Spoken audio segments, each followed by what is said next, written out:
कुठं आहे? होय. नमस्कार मित्रांनो, आत्ता आपण आलो आहोत चिंचणी ते समर्थ बायोटेक इथं नर्सरी आहे ऊसाची. इथं ट्रे आहेत, इथं कोकोपीटची पोती वगैरे राहते, त्यामुळं त्याच्यात उंदीर राहण्यासाठी जागा करतात. कोकोपीटच्या पोत्यामध्ये पोती कुरतडणे वगैरे हे उद्योग चालू असतात, त्यामुळं त्या ठिकाणी साप येण्याची शक्यता ही राहते जिथं उंदीर येतात. इथं पण बघूया, हे रोपांचं ट्रे, ह्याच्या खाली कोणता तर साप येऊन बसलेले अशी माहिती भेटलेली आहे. कोणता साप आहे आपण बघूया. इथं महिला वगैरे काम करतात, त्यामुळं त्यांच्या भीतीपोटी आपल्याला साप पकडावे लागतात. माझ्यासाठी मित्रांनो, हा रॅट स्नेक आहे, बरोबर रॅट स्नेक आहे.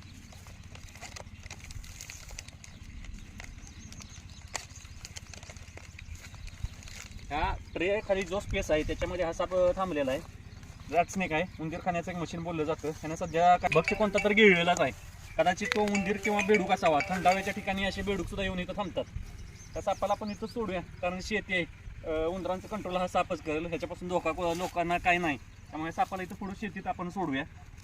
जास्त सापांना पकडलेलं सुद्धा आवडत नाही, त्यासाठी इथल्या इथंच आपण हा साप रिलीज करतोय. पण ह्या सापाला या ऊस शेतीच्या प्लॉटमध्येच आपण सोडतोय. शेतकऱ्यांचं जे उंदीर नुकसान करतात ते ह्याच्यापासून रोखलं जातंय. या सापानं खाल्लेलं बेडूक बाहेर काढलेलं आहे. आपला कोणतं इंटेन्शन नव्हतं की या सापानं ते खाद्य बाहेर काढावं, कारण हे सगळं करताय ते पोटात भरण्यासाठीच करतात. पण ज्यावेळेस ह्या सापांना धोका वाटतो त्यावेळी असं गिळलेलं भक्ष्य टाकून ते स्पीडमध्ये पळून जाण्यासाठी फ्री होतात. यासाठी शक्यतो यांचा ट्राय राहतो की वॉमिटिंग करून पळून जाणं. ठीक आहे, सोडूया सापाला निसर्गात आपण.